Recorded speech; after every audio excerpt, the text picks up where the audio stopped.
appears as if the Jamaica pineapple growers was scammed by technocrats in the Ministry of Tourism, representative of government. We, the member of Jamaica Pineapple Growers Association, is alleging that it appears as if we were scammed by technocrats in the Ministry of Tourism and its affiliated agency. We were given the assurance in 2015 by a technocrats that once we get the business plan, case study and architectural site design and submitted to Tourist Enhancement Fund, we would have received funding for our agro-tourist attraction, which is expected to be located in Ginger Hill, Northwest St. Elizabeth, Minister J.C. Hutchison constituents.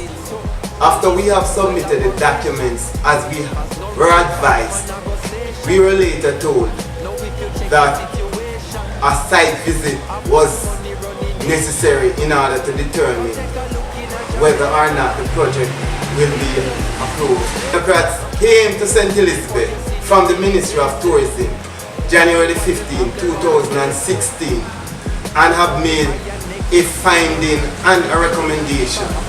This was later submitted to us in February 2016. Technocrat came from the Ministry of Tourism to St. Elizabeth and did a site visit, accompanied by a number of ministry officials, representative from the South Coast Resort Board, and representative of TPDCO. They met with us at the site and a number of findings was presented and recommendation, after which a letter was sent to us, a copy of the letter outlining the criterion that we were expected to implement in order to be assisted. We got a letter from the Tourist Enhancement Fund indicating to us that the project was not approved. This letter came February 5th, 2016. We were curious about the content of the letter. As a result of that, we have then written to Minister Ed Bartlett after administration change, and we have sought to engage him. Whatever attempt that we had made has proven futile. We went to the ministry May the 30, 2016, where we had a demonstration. We were then invited in the ministry to meet with technocrats and representative of the Tourist Enhancement Fund and representative of TPDCO. At that meeting, a proposal was put in place by those who were representing the ministry and its agencies. We have informed them that we would deliberate and those proposals that they have put in place, and then we, after meeting with our members, we will inform them of the decision that the members have taken. After which we had sent that letter to them outlining the decision that was made by our board members and our members of our organization. Then they are now contradicting that they have not made those commitments to us. We were very much concerned about what was happening. We went to Mocha with the letter that we have gotten from the Ministry of Tourism and requested that an investigation be launched into the matter. We were told by the Mocha representative in Montego Bay that this is government, that they can do anything. And what we need to do is to start the intervention of a lawyer or the fraud squad. We later have written a letter requesting inquiry by the Public Defender Office. The Public Defender Office in June and July, they have not responded officially, and after a considerable amount of attempt, we were assigned with investigating officer who refused to take our claim, which we believe is a breach of our constitutional rights. We, however, have sought intervention of the Public Defender herself, and in November the 23rd, 2016, we have gotten a letter from the Public Defender that it is in her opinion that they think that the project had not been turned down. However, there are a number of criteria that the Permanent Secretary, Ms. Jennifer Griffiths, has outlined that in her judgment, she thinks that these are immensely reasonable and that she will see to the successful implementation of the project. Was about to be a politician too. Maybe then I coulda make any decision. Look, maybe then I make 100 million disappear. Then me act like me no care what you bought me back in there. Because it's a reality. In a Jamaica, say your status or your salary. Man, the road I carry one whole year. And also to get information regarding one that we have submitted in 2014. A letter was sent to the Tourist Enhancement Fund by NIA. This letter was sent to them April 4th, 2017. It was directed to Dr. Kerry Wallace, the new Executive Director of the Tourist Enhancement Fund.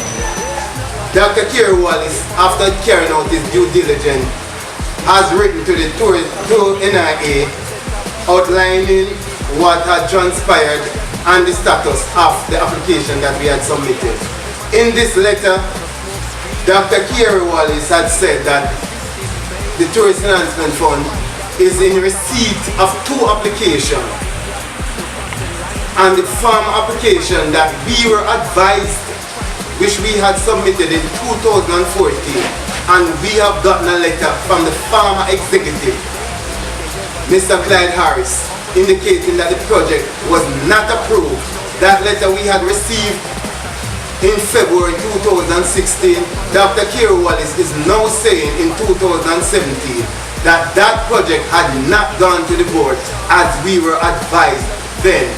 We believe that this appears to be a fraud. I want to state that corruption, which is considered as a moral depraved act, is what we consider as an action taken against us that caused us to be denied the project for 100 jobs to be created in the deep rural area of St. Elizabeth, Minister J.C. Hutchison constituents. We also want to state that in the letter that we had received from Dr. Kerry Wallace, in the letter they have indicated that they are in receipt of 2 applications, and that the application that they had received in 2014, they have indicated to the Jamaica Pineapple Growers Association that it was a part of another project that was expected to develop and be submitted to the Tourist Enhancement Fund for 2015. We are contending that this is definitely not as they have indicated.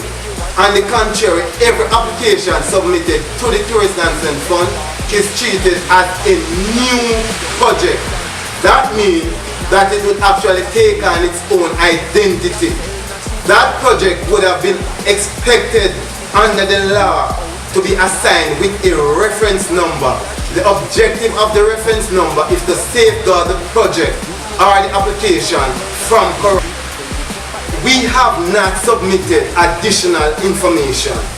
What we have submitted is a new application. The application is a template or a format designed by the government. As a result of that, it is expected to take on its own identity. Similar in a scenario where we could actually look at a motor vehicle. If you take your motor vehicle to an examiner and the examiner outline a number of criteria or defects that needs to be remedied in order for your vehicle to be passed. For example, you bought a vehicle in 2014.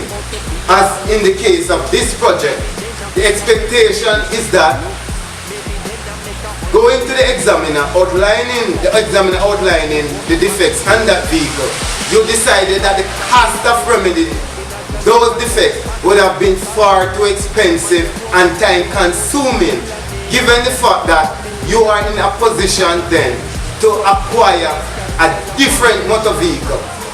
Now, is it lawful for the chassis number of the one that you would expect or you would purchase in 2015 to be transferred to the one in 2014? No. It is the same principle that governs it.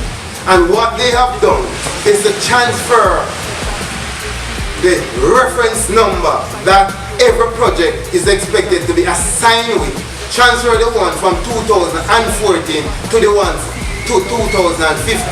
We are contending that this appears to be an act of fraud. The purpose and objective of doing that, in our opinion, is to compromise the integrity of the project for 2015. We were later informed by Dr. Kira Wallace, are also informed by Dr. Kira Wallace in the letter that we have received in May the 4th, 2017, that a valuation was done before the project was submitted to the board. We had written to the Attorney General, Malafu Fort, indicating that the Tourist Enhancement Fund refuses to assign an appraisal officer to the project. We have also written more than a year ago to the public defender, to the minister, that we were denied an appraisal officer for investigating the nature of our project for it to be given consideration by the Tourist Enhancement Board. Now, with this letter that we have gotten from Dr. Kira Wallace indicating that a valuation report was done, we are saying that this valuation report is a misconception. This valuation report cannot be valid. We are contending that this valuation report is illegal. There is absolutely no way that an individual or appraiser officer can do a valuation report without contacting the applicant and notifying the applicant that they are undertaking a valuation report. The valuation report for any application to be submitted to the board is a legislative requirement for a project to go to the board, and for them to submit one without contacting the applicant. What it meant that there would be a fraudulent misrepresentation of the applicant, who is expected to be given a fair hearing within due process and within the ambit of the law of Jamaica and the act that governs the funds. So we are contending that there are significant amounts of discrepancy with regards to this particular application. We are also contending that we had been informed by Dr. Kira Wallace in May that we should have NIA stand down and their engagement with the ministry so that he can have the project push forward after we submit a new application. We have indicated after I met with Dr. Kira Wallace, few days or a week after that instruction was given to me. Part of that discussion that I have with the Executive Director, Dr. Kira Wallace, was that he wants to push forward this project for it to be implemented. Now, we have reason to believe that the project did not get the board approval because the government has now merged the Tourist Enhancement Fund with the Consolidated Fund. We believe that was very much inappropriate. As a result of that, we want the government, the minister and the prime minister to investigate the matter. We are contending that we will even take the commitment out of the equation that was given to us by the permanent secretary representative of the government. And if the project, if the applications that we had submitted for 2014 and 2015, if they had gone through proper channel within the ambit of the law, that if the application had gone through proper channel, following the ambit of the law, due diligence and all that was done, we will satisfied with the outcome. But if those process was compromised by administrative persons in order to prevent us from get the funding, then we are saying that the government by law are entitled to ensure that we are not just compensated but be awarded on those basis with the project.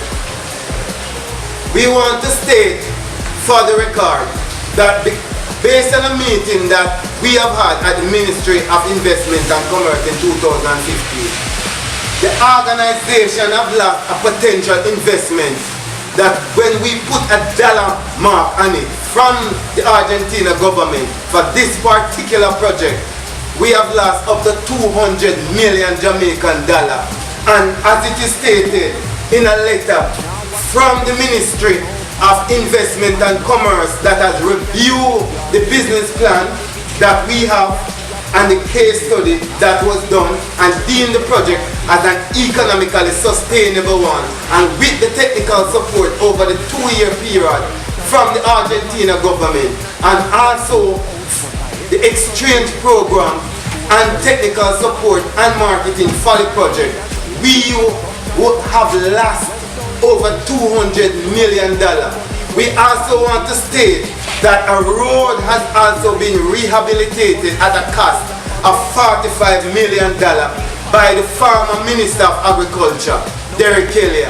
This was expected to give rise for a pineapple plantation tour where visitors locally and internationally could get an opportunity to see what goes on into the pineapple production. This has now seen more than 1,000 pineapple farmers benefiting from this particular process that had been put in place as a result of our engagement with the previous administration. A letter from Minister Kelly indicating that he was and his ministry was partnering with us for this transformation. We also want to state that we have gotten a letter and expressed interest from our main competitor, Wisefall, who have expressed an interest to provide advertising for this particular project. And we want to state and record that only people that we have not gotten any support from is member of this administration. And in June 2016, after a lengthy discussion, and I've sent several letters to minister in this administration, we were told by one of the minister in the agriculture ministry that too much small farmers are part of our organization, so they are skeptic about us. We want to state for the record also that it is in our opinion that this is a clear case of discrimination against us as poor people. We believe that we want the government now to take a stand and to tell us exactly what is their position with regards to these discrepancies and discrimination that we have endured as a result of action taken by ministers of government in this administration. I want to also go on record saying I am not affiliated with any political party. Minister J.C. Hutchison can contest to that. I have never ever voted in my entire life.